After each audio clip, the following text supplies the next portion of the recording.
Well, it's 3:30 on the dot. I am going to be one of the presenters this afternoon. Nice to see you all on the Zoom.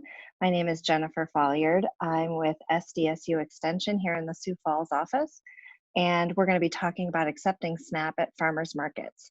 My co-presenter is also on from NDSU Extension. Hi, I didn't know if you. everybody. Yeah, I'm glad to be here, glad to partner with Jen. NDSU Extension and SDSU Extension are happy to work together on SNAP at farmers markets.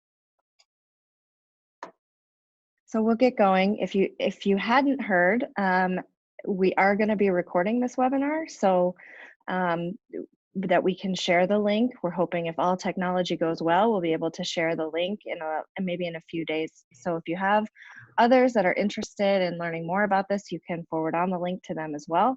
But we're grateful that you're here today, and hopefully we can have a great discussion and some time for some questions and answers at the end. So let's get going.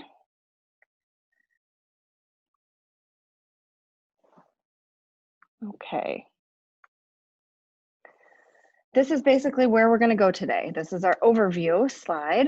We're going to go over what is SNAP, what are some particulars about farmers markets and farm stands and SNAP.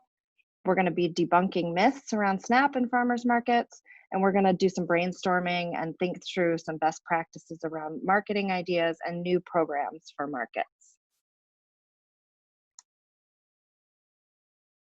So for those who might be familiar with SNAP or unfamiliar with SNAP, just a little bit of a background for the program itself. So SNAP stands for Supplemental Nutrition Assistance Program. It is a federal program.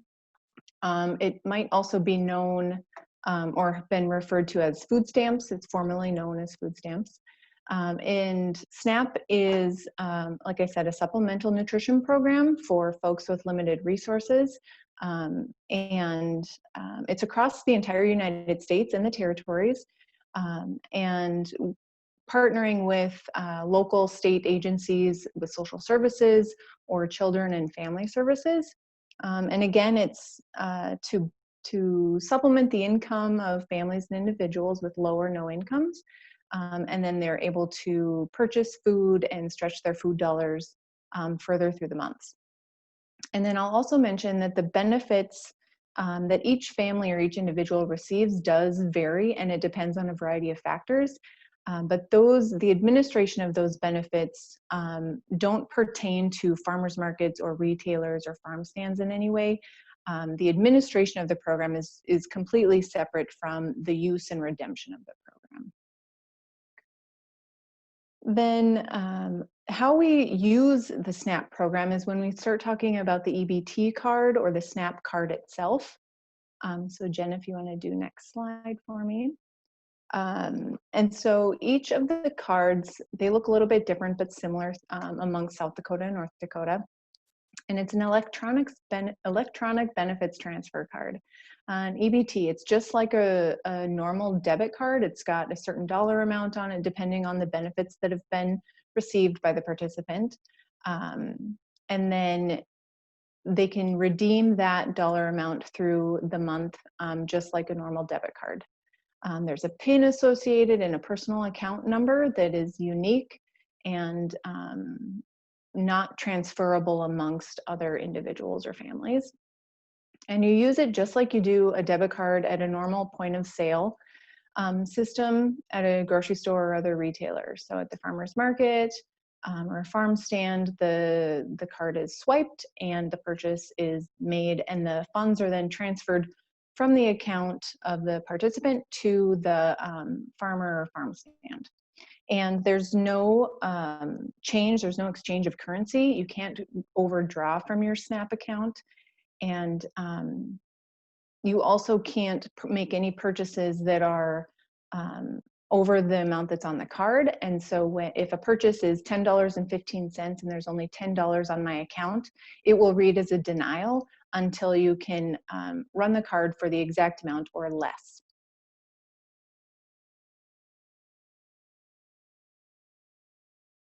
I can go over a little bit, when anybody's thinking about doing something new, I think you always think about, okay, well, what's the benefit going to be for me or for my farm stand? And so we thought that we'd sort of go over, who is SNAP reaching in South Dakota and North Dakota, so you can kind of understand the customer base with which we're looking to engage with your market. So farmers markets are a great opportunity for social community settings. SNAP is able to bridge the gap for low income or no income families to enjoy food and activities in a social setting. So in South Dakota, we have over 99,000 people struggling with hunger, and over 34,000, close to 35,000 of them are children. 74% of families that utilize SNAP in South Dakota have children. 30% of families that utilize SNAP have family members who are elderly or have a disability, and 45% of families that utilize SNAP are working families in South Dakota. Jan, did you want to do the North Dakota one, statistics? Sure, I'm happy to. And in North Dakota, we have just about 55,000 residents struggling with hunger, and nearly 17,000 of those are children. 71% of these families do have children. So when thinking about the recipients of the SNAP program, a majority of them are folks with children, and about a third of them have a family member who are elderly or who have disabilities. And then nearly half of all SNAP recipients are working families. So that just paints a little bit of a picture as to who is receiving these SNAP benefits and who might be a potential audience for our farmers markets or farm stands.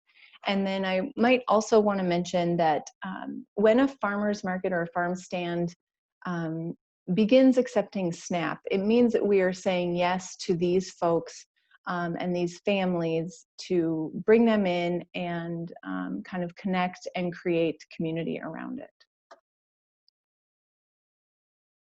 And then Jen, I think that I got a little bit out of order. You should have stopped me. You were on a roll. Keep going. Yeah. So again, talking a little bit more about the benefit of SNAP and what that looks like at farmers markets.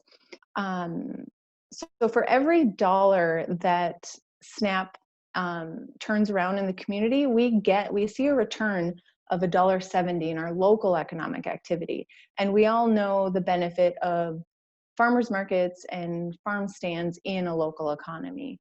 When our community members are the ones driving the economic activity, those numbers get even higher.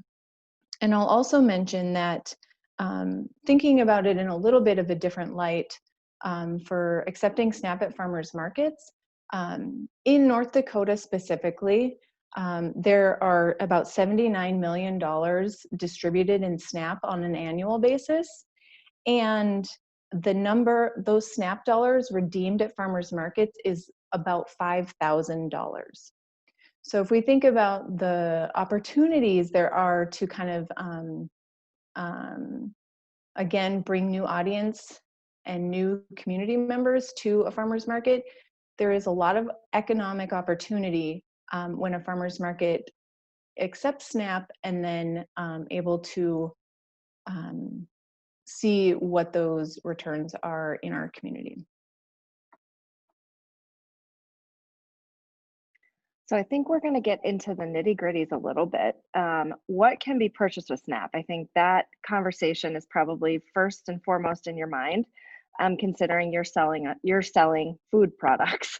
So SNAP can be used to buy fruits and vegetables, breads and cereals, meat, fish, poultry, dairy products, and plants and seeds to grow food. SNAP cannot be used to buy any non-food items, so soaps, paper products, grooming items, toothpastes, alcoholic beverages and tobacco, vitamins and minerals, and any foods that can be eaten, like hot foods. So Jan told me a great little thing to remember. If it's sold with a utensil, then it probably does not qualify for SNAP. So when you're thinking through what your vendors or in your market are selling, or what you at a farm stand are selling, if you're producing food, for the most part, any food item that's not prepared would count. So. Yeah, so currently in North and South Dakota, we've got several farmers markets across both states. But when it comes to SNAP acceptance at those markets, there is again some opportunity. So in South Dakota, we've got 19 farmers markets accepting SNAP across the state. You can see right there on the left is South Dakota. And in North Dakota, we have 13 farmers markets that are accepting SNAP.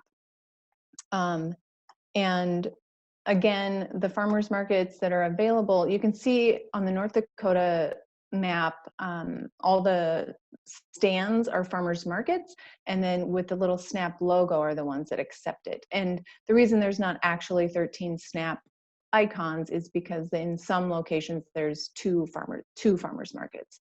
And so just for sake of clarification on that. So again, some opportunity to get the word out about SNAP at farmers markets.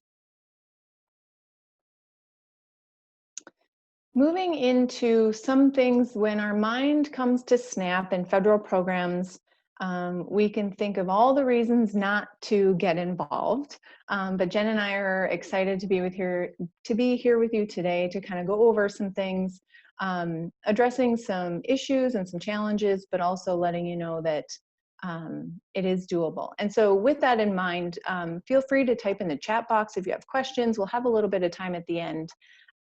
But feel free to type in, jot your questions down, and we can field some of those as we go.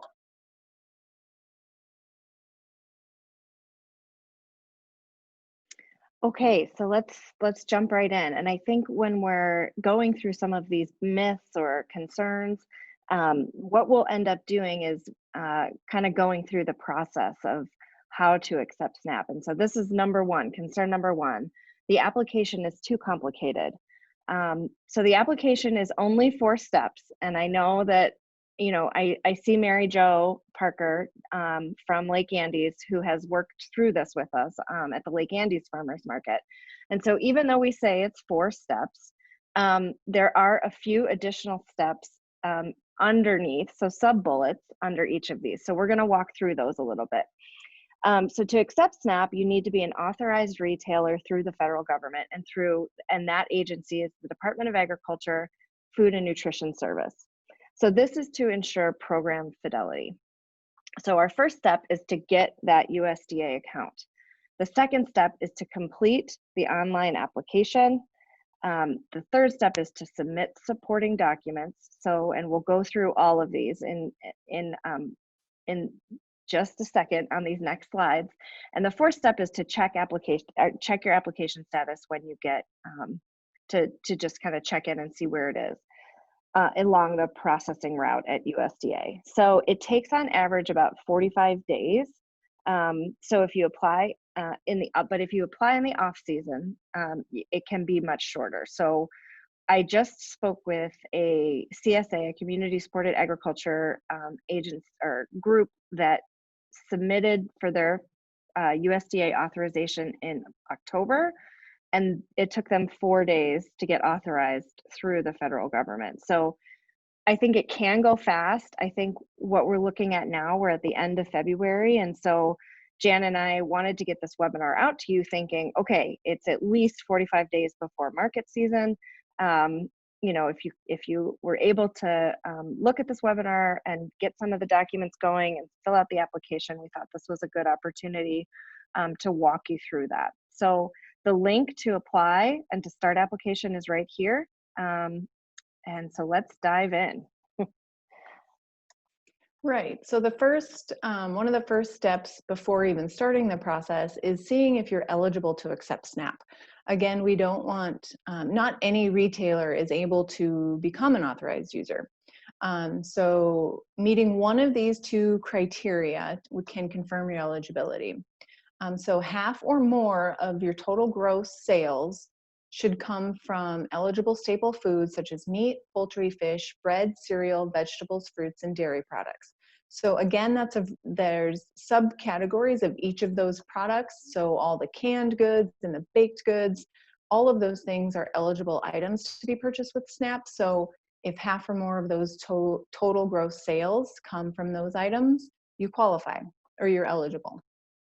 Or if you don't meet that, then 7 of the varieties of foods within the 4 staple food groups, being meat, poultry, fish, 2 bread or cereal, 3 veggies or fruits, 4 dairy products, must be continuously sold. So you need to have 7 varieties within those 4 categories. So it's one or the other, and most likely a farmer's market or a farm stand will be eligible. But this is kind of just a really good way to get an initial nudge towards tracking some data and sales and items, just as a basic good practice. And it can also be useful when applying for SNAP acceptance in a market.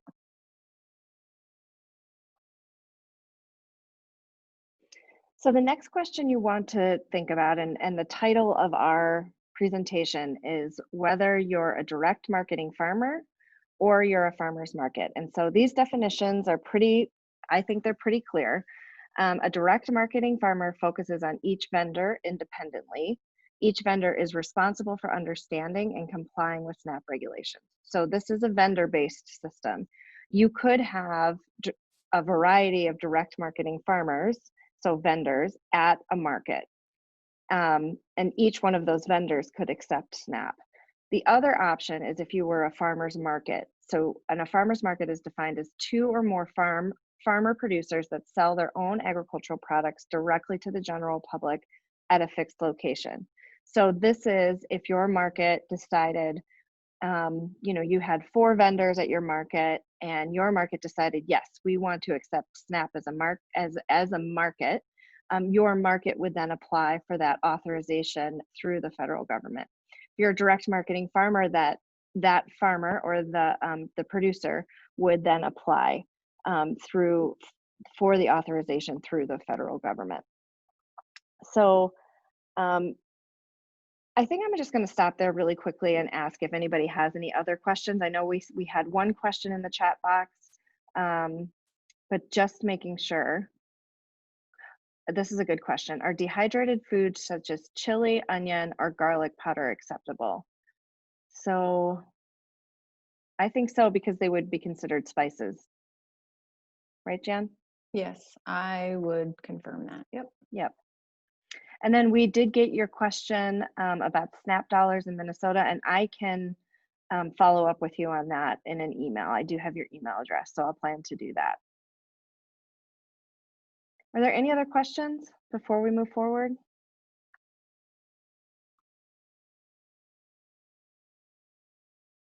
Okay. Onward. Perfect. So the more we continue, the further we kind of get into the nitty-gritty that Jen mentioned. So what do you need to have lined up when you are going through the application? A lot of basic information like the location and mailing address, phone number. You also need to have an opening date. And that could be, if it's not a brand new market, just your season opening date.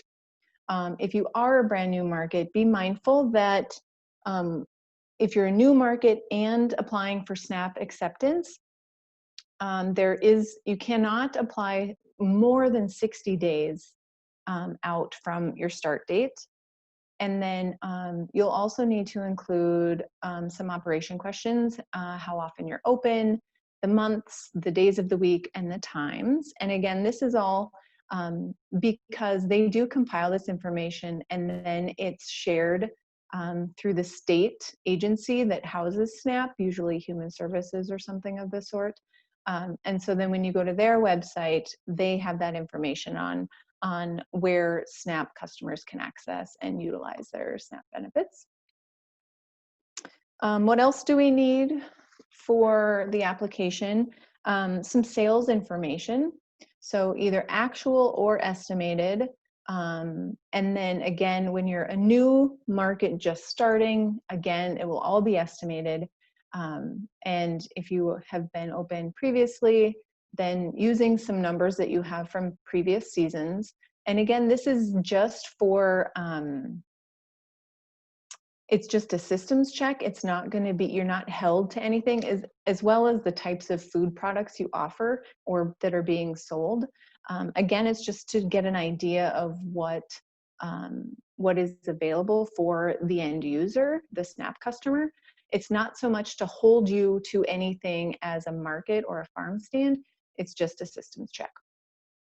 It'll also go into some accountability questions, what kind of operation you have, what ownership it's under, an EIN number, which is an employer identification number that you get from that you're administered, and then any responsible official information, meaning a social security card. So farmers markets that are operated under nonprofit status or a farmer producer group or something, they do need an individual social security number on that.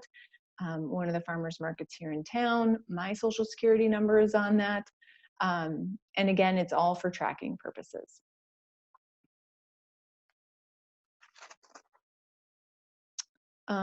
Photo IDs, again, social security card.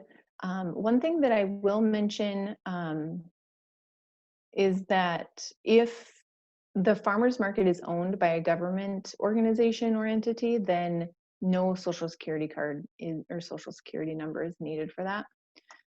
Again, with the EIN and a business license, so if it is a business operation, you'll need that information. An IRS determination letter if you're a nonprofit. And then if you are a government entity, you'll need a letter stating that affiliation.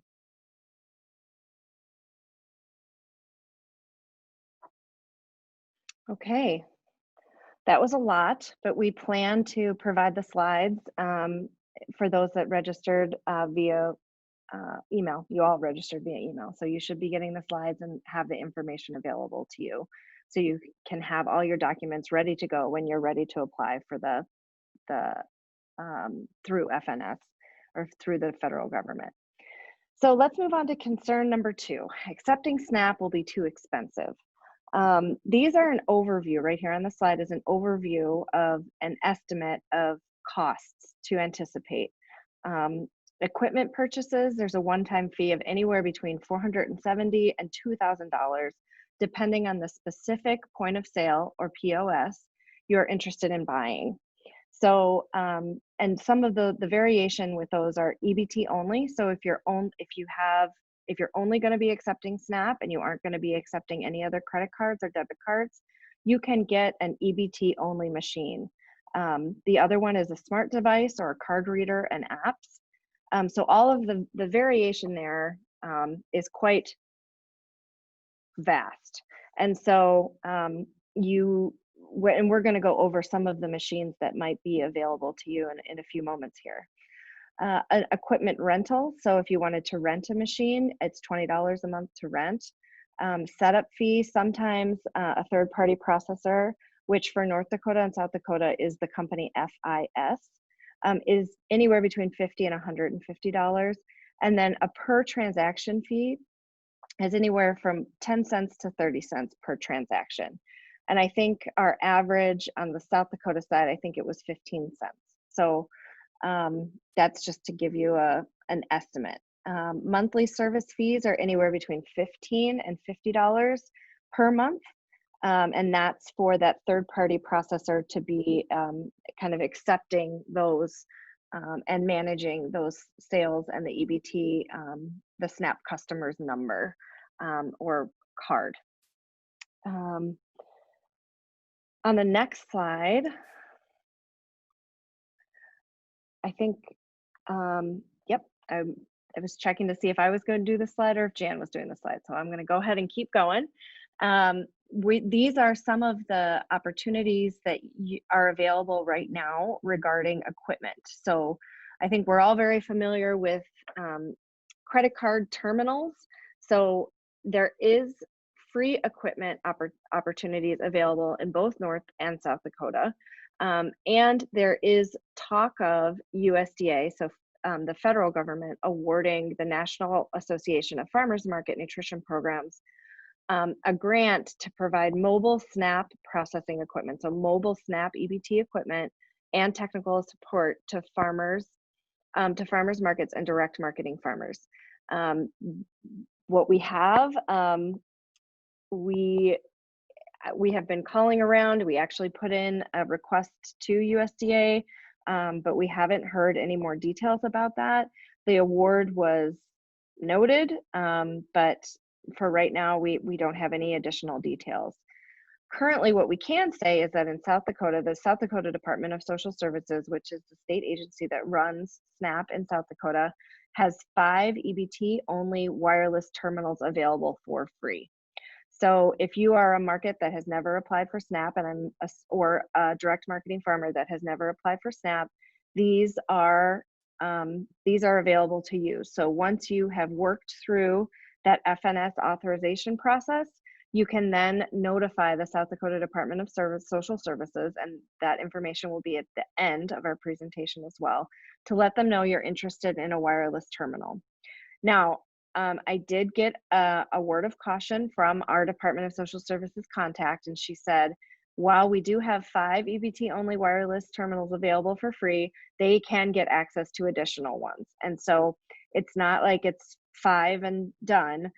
They just have 5 that are sitting there right now. So on the South Dakota side, we do have access to EBT only machines right now in our in-peer. So on the North Dakota side, it's similar. So they can reimburse up to 4 markets.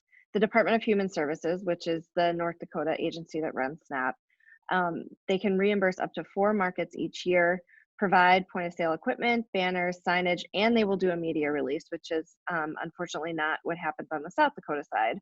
And then for markets new to, these are all for markets new to SNAP that are accepting SNAP for the first time.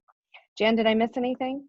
I was just going to mention that the one note here is that it is a reimbursement.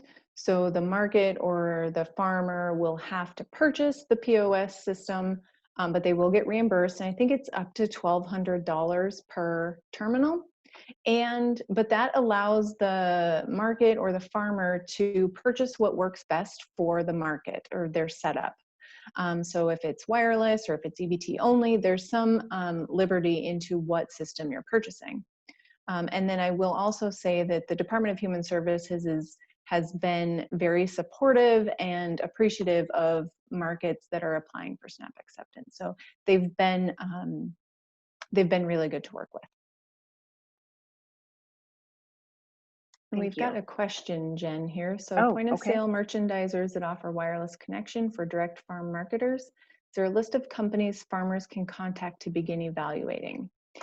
And that's a really great point and question, is that to determine what point of sale works best for you, for your market, what the options are, it is a lot of investigative skills. Lots of asking around. A few of the things that we found that work here in North Dakota seem to work for a lot of the markets that are set up, but each of them have their own nuances. And so it's hard for us to determine and to make recommendations onto what's best and what to stay away from. But I think that, and if you are in Minnesota, again, we can try to get some information for you. But the state agency associated with SNAP would definitely be a good starting point. Yeah, and I wish we had sort of that exhaustive list. I think both of us would really, I think we get this question quite a bit, but the landscape seems to be changing often. I mean, there was issues last year with potential EBT equipment. And so like Jan was saying, investigative skills are helpful. You can even probably call the state agency in Minnesota that administers SNAP. They might be able to forward you on a list of providers that they have used or their markets have used. And I wonder if Minnesota has a farmers market association that would be able to sort of help with that as well. So this is, I'm just going to keep on rolling here. This is a mock-up of the Market Link program that I was talking about in the previous slide, where the USDA, the federal government, is providing this bring your own device program fee for 1 year included. If you have a device, they're going to try to work with the Novo Dio group to start accepting SNAP via this the smartphone based equipment. Now, again, we have not heard any other detail besides this slide. So you guys are hearing it first. This is all what they've got up on the website.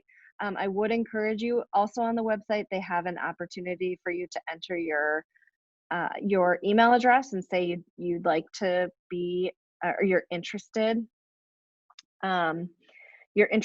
in learning more. And so when the news release comes out or the more information comes out, you'll be able to get that and be the first one to know.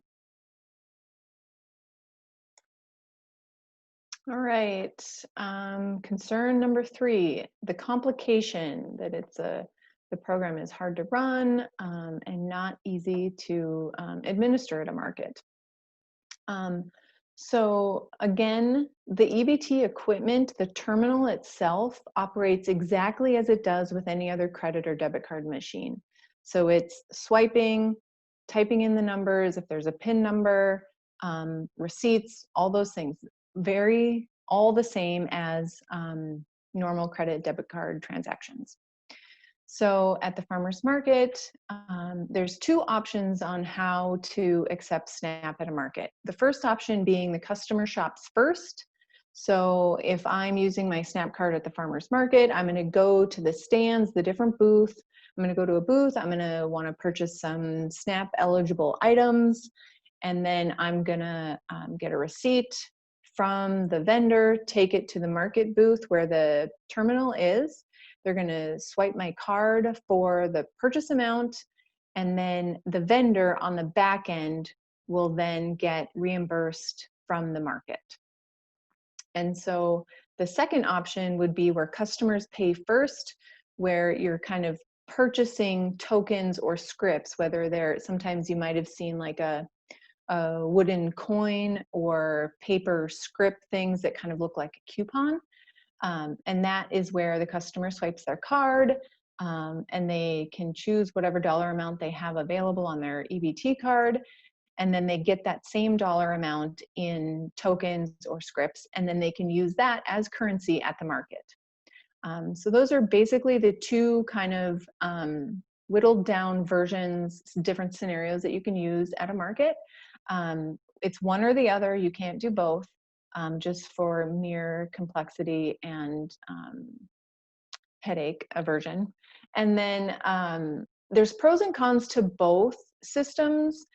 You can see maybe in the first scenario where it might be an extra step or 2 for the customer, where they go to the booth, then they go back to the market to get their card run, and then there's like exchange of receipts. And then in the second scenario, where the customer is receiving tokens or scripts, so they've got to manage and track those things, and they are a type of currency. So if they're lost, then it's like losing money. So they've got to track it and make sure that they're bringing it back and those kinds of things. And then also for the market to track how many of those are out and how many have been redeemed. So again, there's pros and cons that both systems definitely work. I've been associated with markets that have utilized both systems. And again, they work. It just depends on what kind of works best for the individual setup of the market.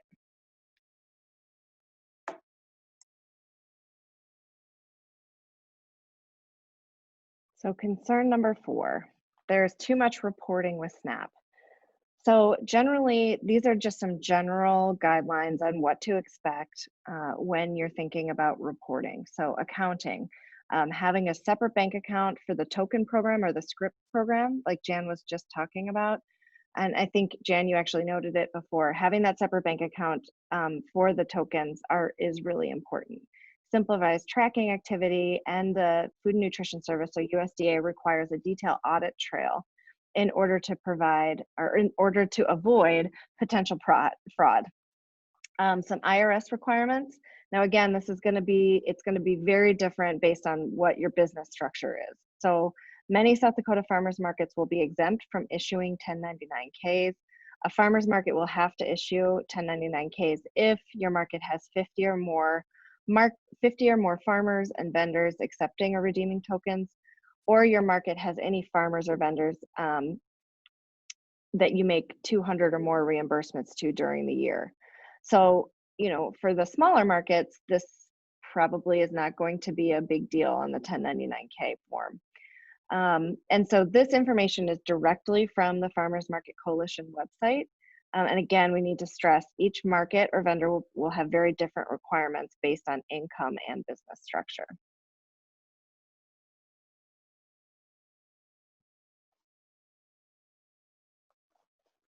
One thing I was going to mention on the previous slide was that all of this information, one really good resource is the farmersmarketcoalition.org. I put the link in the chat.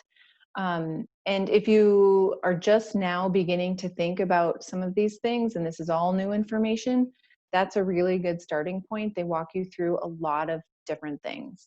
And then I'll also mention, so we're going through all of these concerns and it's too much reporting, or it's too complicated or too expensive. Those are all legitimate concerns, but also continually reminding ourselves that it's not the first time this is being done, and markets successfully operate these programs. Again, not to say that it doesn't go without bumps in the road, but it's definitely doable.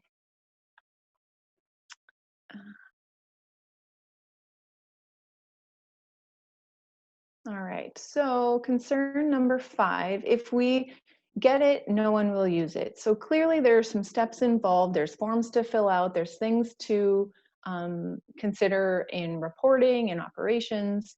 So if we go through all this work, is anybody going to actually use it? And is it going to be beneficial?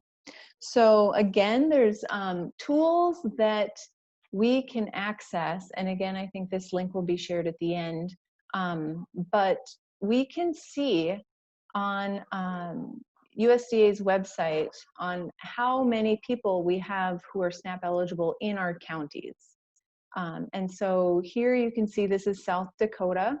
The darker shaded counties have the most SNAP eligible individuals. And so you can see the areas where there's a high concentration of SNAP eligibility. And so you go through all this work, you wonder how many people are going to be accessing it. And then also considering that it is a process. So if a farmer's market, excuse me, if a farmer's market is new to accepting SNAP, that it is a process in shifting patterns and norms and behaviors. And so you put the work in and you might not see an astronomical number at the end of the season. But again, it's not all lost. There is hope. And as we continue to forge together and considering all options for getting the word out on social media, other partners and organizations who can be your strongest advocates. Extension is really great, again, in both states. I say that humbly. And social services can be a good partner as well. Again, they want, the administrating agencies want their customers to be able to utilize their SNAP dollars in a variety of ways. And a lot of times, if we think about accessing local foods, farmers markets and farm stands are sometimes the only way to get a good selection of local products. And so being able to reach the needs of all community members is something to kind of consider. Food banks and food pantries, WIC partners, and other supplemental programs. So think of who markets or producers can kind of partner with to help get that word out that there's a new audience who can kind of benefit from a farmer's market. Thanks, Jan. That kind of brings us into our next topic. We're off of the concerns and on to figuring out how to reach customers that utilize SNAP.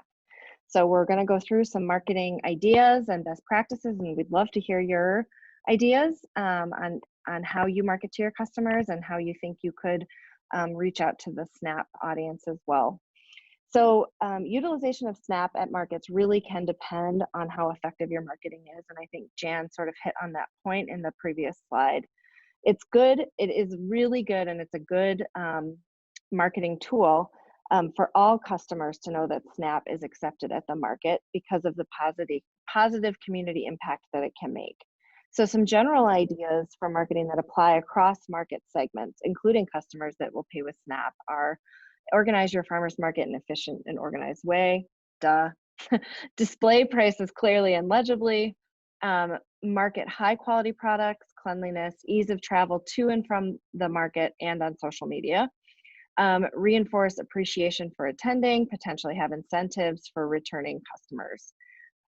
So those are just some general ideas, again, that would apply across market segments, whether you're, whether your family utilizing SNAP or not. Some barriers for customers. I don't know, Jan, did you want to jump in? Sure. Some barriers that can be kind of a thought or maybe a potential deterrent for customers to utilize their SNAP dollars at a farmer's market or a farm stand. It can be, we can think about the inconveniences compared to a grocery store. It's not a one-stop shop. Maybe the farmer's market doesn't have dairy products or doesn't have certain products that are still needed in the family. So it can be an extra stop for a family or an individual. Another barrier or perceived barrier is that the prices are too high, that farmers markets can be only for a certain demographic. And in this case, I would say that to encourage everybody to do a little bit of market research. I know a lot of the times farmers markets have the local products and they've usually got, an abundance. What comes to mind is zucchini. And so when everybody's got zucchini, they can't have such high prices where, and for other products too, apples and those kinds of things can actually be at least similar in price, if not lower. So again, some market research, and again, kind of dispelling some of those myths, some of those thoughts and myths. A barrier, again, can be that in our neck of the woods, farmers markets are generally only open a few months each year. And so again, kind of shifting patterns and behaviors that, again, it's an extra stop during the summer months. So all of those are considerations that we do have to kind of get real about when working with folks who are utilizing SNAP. And then sometimes the hours of operation for a market can be a barrier. Knowing that farmers markets don't necessarily like to be open 7 days a week, 8 hours a day, 10 hours a day. So with the minimal hours of operation, again, it can conflict with work schedules, it can conflict with other things. And so just, again, having a thought about those kinds of things when we're looking at bringing in customers for the market. And then again, I'll also mention a transportation can be an issue in accessing. So thinking about the location of the market, if you're in an urban area, are there transit stops nearby? Or if you're in a rural area, are there other kind of destinations that are close to? Is it on the way to certain places, or is it out of the way? Those kinds of things to consider.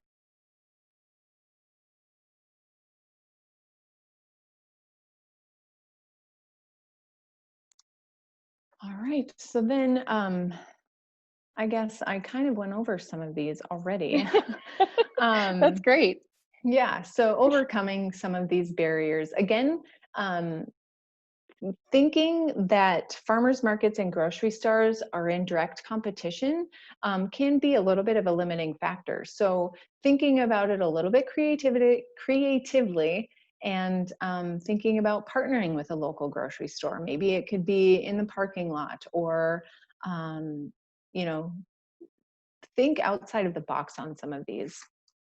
And again, location, researching the prices and those kinds of things. I feel like farmers and vendors are pretty in tune with their pricing strategies. But one thing I will mention about pricing when thinking about using SNAP at markets, pricing things on a whole dollar instead of by the pound. So if somebody's selling carrots, if they have them bagged or bunched or per item, those pricing strategies can work a little bit better for SNAP users than a per pound pricing strategy. And then again, customer surveys are always nice, but if you have the capacity, figuring out what works best as far as timing, days of the week, those kinds of things are all helpful. It's good information to gather and use as you move forward. Thanks, Jan. So going into, we talked a little bit about marketing, but we wanted to just mention Jan and I became close colleagues because we both work on a program through NDSU and SDSU extension called Double Up Dakota Bucks. So we wanted to make you aware of this program and just give you a little bit of an update on it. The idea of Double Up Dakota Bucks is that it promotes the development of healthy communities by providing market support to local producers and empowering families through education and financial incentives to purchase healthy foods. It provides a dollar for dollar match on fresh produce at farmers markets and in grocery stores. And so recent research from the University of Michigan, Michigan State University, said that every double up dollar spent at a farmer's market leads to an average of $9 increase in direct to consumer sales. So, one of the perceived barriers and sometimes a real barrier for customers that are on a tight budget, they think that that prices at a farmer's market are going to be higher than what they can get at a grocery store. And in some cases that might be true. For a variety of reasons. But if we offer a double up incentive, so you buy a dollar worth of apples, you get an additional dollar, so an additional token to buy more apples or carrots at that market, you can see a big increase in other sales beyond that fresh produce. So, and we had talked about the economic impact of SNAP in communities. So just thinking through, increasing your the amount that's being spent at your market in that local economy really does make a big deal, is a very big deal. So it opens new opportunities and markets for local producers and local economies. So we did pilot this program in both North and South Dakota at the farmers market last summer. And we're thinking about expanding and thinking how to expand. So we would love to hear if you're interested in this type of program. Right now, we're currently piloting grocery store this program at 4 grocery stores, 2 in North Dakota and 2 in South Dakota. So just a little update on some new programs, and the Black Hills Farmers Market in South Dakota and a few other markets in North Dakota also have this fruit and vegetable incentive program. It's not necessarily called Double Up, it could be called Fresh Bucks or something like that. And so you may have seen it before, but the program that Jan and I run are called Double Up Dakota Bucks. So just briefly, just going over the numbers, at Lena's Farmers Market in Rolla, they had 15 new customers, $731 in EBT purchases, and $171 in Double Up Dakota Bucks redemption. And this is a very small market. It's 2 vendors. And this was a huge increase for them. Lake Andes, Mary Jo, who's on this call, could probably speak a little bit more to the details if we had time, but they had 18 new customers, $280 in EBT purchases, and $92 in Double Up redemption. So those are just, and this is also a smaller market, so I think there's anywhere between 3 to 5 vendors, we worked with both of these markets on outreach and marketing, and so we have a lot of data and some branding that are available if we decide to go statewide or if there's interest in going statewide. Yeah, and that's what I was going to mention too, is that to think about, incentive programs that, again, it's a shift and the process it takes to do some of those things. So at Lena's Farmers Market in Rolla, North Dakota, again, this was their first season accepting SNAP. So getting, you can consider it a $730 additional another source of revenue of $730. And then thinking about tying the human element to those dollars. So, when Jen and I are thinking of our evaluation and our reporting, yes, we're highly considerate of those numbers. But when we add the human element to it and what that means for the market, what that means for individual farmers, as well as those new customers, those 15 new customers, all are a person or a family that are tied to those food dollars.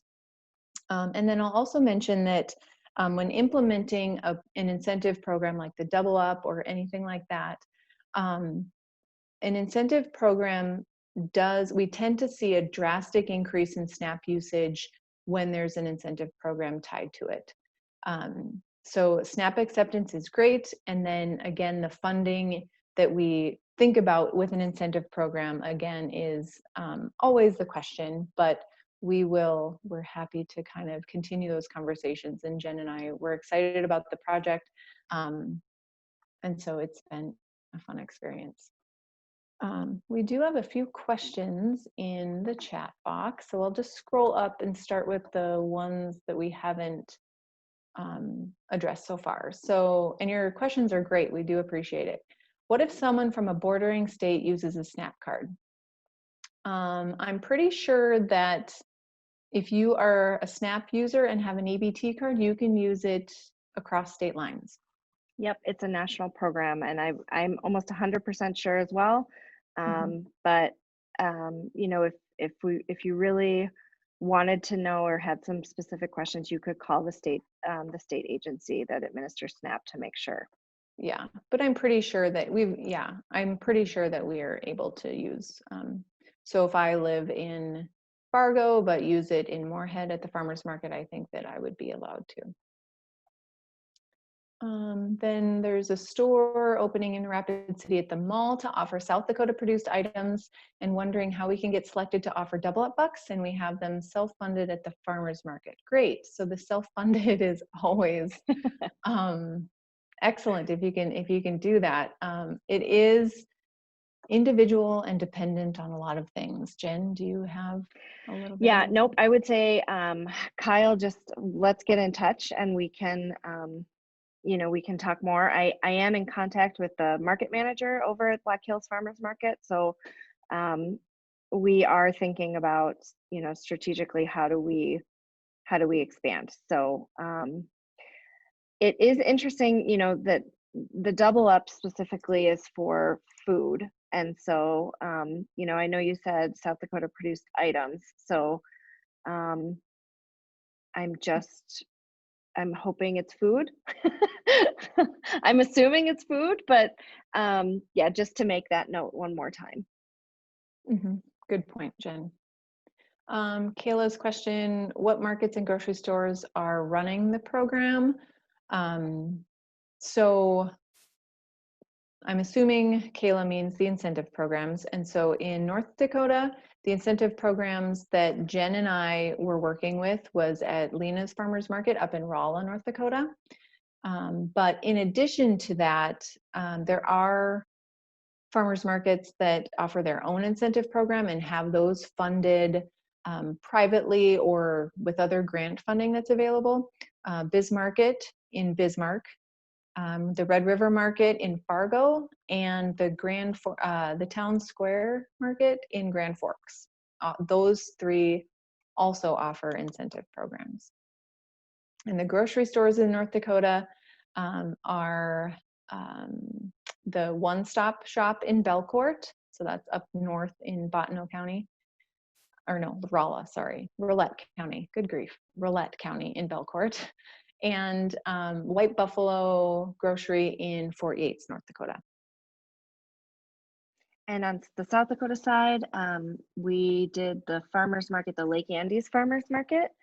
Um, and we worked with the sponsor through the Rural Office of Community Support to sponsor the market. So they were the fiscal agent or sponsor, the responsible party. So that was an interesting and really, really excellent partnership. So if you're looking for that type of partnership, community action agencies in your area might be interested in helping supporting and being that fiscal sponsor for the market. And then the grocery stores are Cahoy's in Lake Andes, Cahoy's General Market, and Lakota Thrifty Mart in Dupree. And so we are in pilot phase. So hopefully we learn a lot of lessons and are able to do some more technical assistance to think about how to bring this to other stores soon. The other thing I did want to really just mention quickly, and I forgot to mention it, that in South Dakota, we have sales tax on all of our, we have a sales tax on food. And so when you're accepting SNAP at your market, you have to remember that if someone's purchasing it with SNAP or EBT, you don't have to collect sales tax on that. So just as a note, if you're using SNAP, there's no state sales tax that's applied for the customers that are purchasing from your market.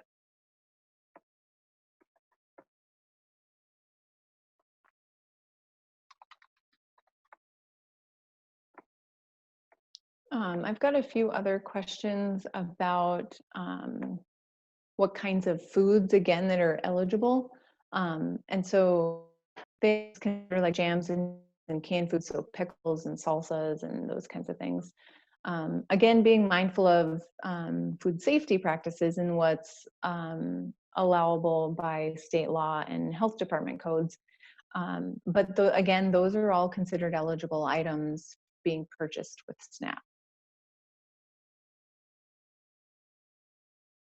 And then I also put the link. I found an FAQ for the SNAP program, and that's where it mentions purchasing or using your SNAP benefits outside of the state. So it says that it is allowable. Thanks. It's always good to have an FAQ to back us up from the federal government.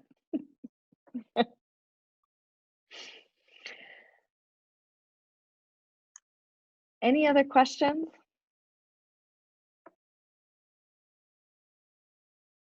Any other thoughts?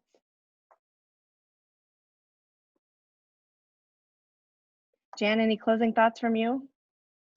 I'm just imagining that this is a lot of information for people, downloading it, processing it. But again, know that Jen and I are here after the call, and we're happy to field some of this stuff and create connections. But it is doable, and we have seen positive impacts for individual markets, for individual farmers as groups, and as a community as a whole. So I'm disclosing my bias, but I highly encourage people to strongly consider applying and becoming an authorized user for SNAP at farmers markets.